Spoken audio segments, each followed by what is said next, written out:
I haven't been writing much lately. I haven't been writing at all lately, but the two poems I managed to write happen to be about recent events.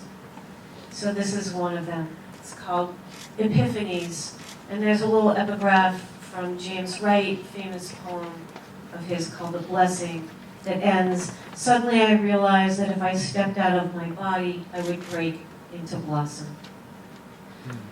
Suddenly I realized that if I stepped out of my vehicle, I would break into headlines. Also marches and possibly riots. Then suddenly I realized I'm white, but I also realize I'm female, so it's possible that if I stepped out of my apartment at night, someone would break into my body. Suddenly I realized my Black Lives Matter Razorback tank top may be more a manifestation of ego and vanity than the manifestation of solidarity I want it to be. I realize I will keep wearing it anyway, especially when I visit the South. When I think of the South, I realize I hate all the churches in Georgia. But when I really think about churches in Georgia, I realize there are probably a lot of black churches when I've been imagining them all filled with white people. And even though I think God is a crock of snake oil, black churches are places where you can find real community and usually at least one amazing tambourine player. And then suddenly I realize again, I'm white. I realize a lot of white people voted for our latest president and that not all of them are ignorant racists, just as not all Muslims are terrorists.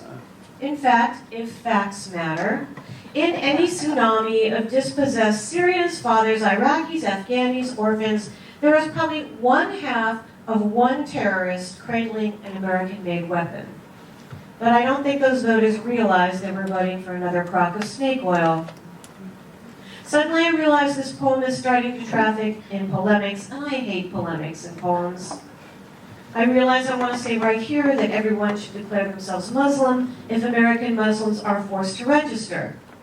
But suddenly I realize my boyfriend's father is Muslim, and my boyfriend's name is the kind they put on watch lists, and if he declared himself Muslim, instead of what he is, a sometime follower of the, I don't know what's out there, but I sort of feel like there may be something more, religion, he'd be in real danger, whereas I'd be once again manifesting ego and etc.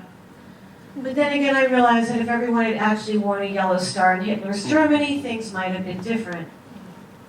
Suddenly I realized all epiphanies are limited, momentary, and possibly false, and that I hate epiphanies, especially when they arrive at the ends of poems like imaginary saviors. Finally, I realized I'd rather not be in hell, so maybe after all, I'd better figure out how to break into blossom, or at least say, yes, okay, that could really maybe happen.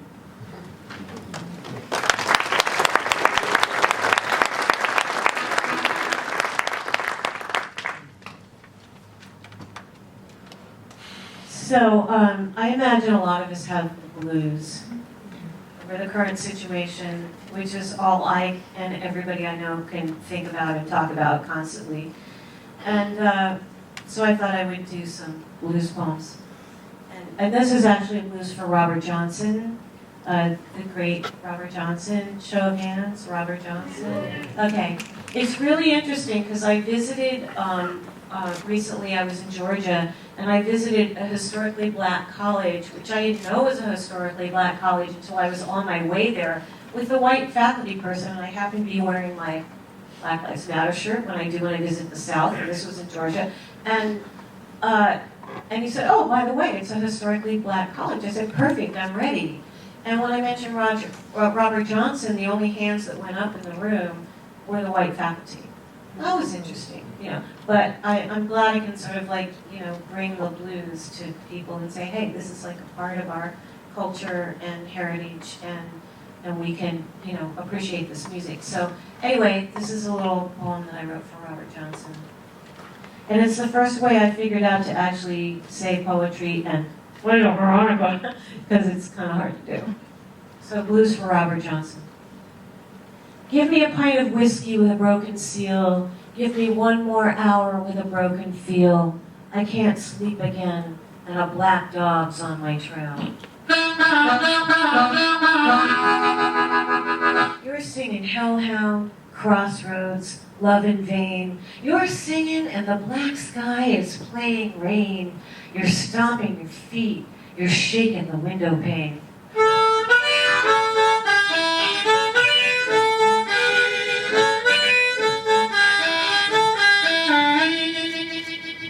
put my palm to the glass to get the cold.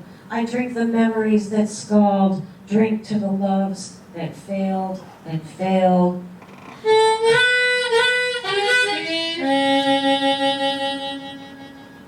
Look down into the river, I can see you there, looking down into the blue light of a woman's hair, saying to her baby, dark, won't catch me here.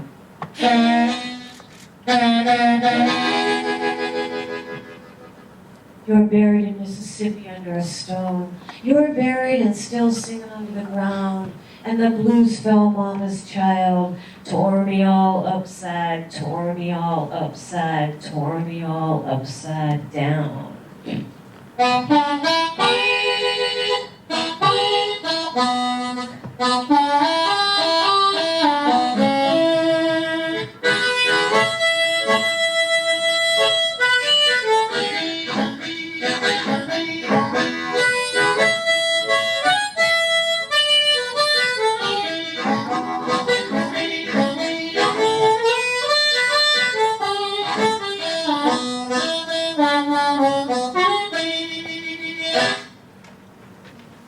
So that was sort of the first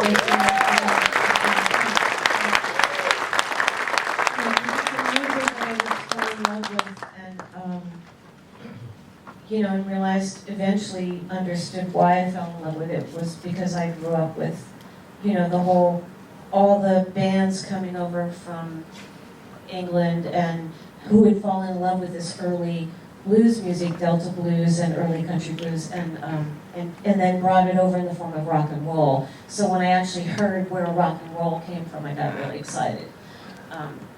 So anyway, then when I started playing harmonica, I would subject people to my harmonica stylings, and that was kind of painful for them.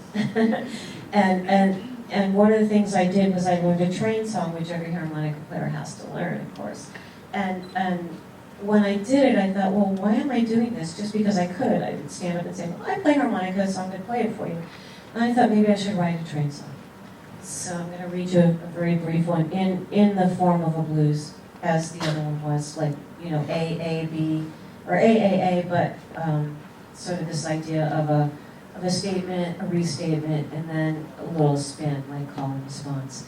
And so I wrote this brief poem called Northeast Corridor Blues about the East Coast Amtrak. And then I'll finish it with my train song. Lost my ticket when I got on the train. Conductor said, sorry, you gotta pay again. If he was a rock, I'd be a speck of sand. Passing yards of junked cars, their hoods popped open. Water towers, trailer parks, local taverns, gone as soon as you look at them. Traveling down to D.C. to bury my mother, put her ashes next to the bones of my father, tell the priest he won't have to bother. Everyone's a rock, but I'm a speck of sand. No matter what I do, I've got to pay again. Lost my ticket when I got on the train.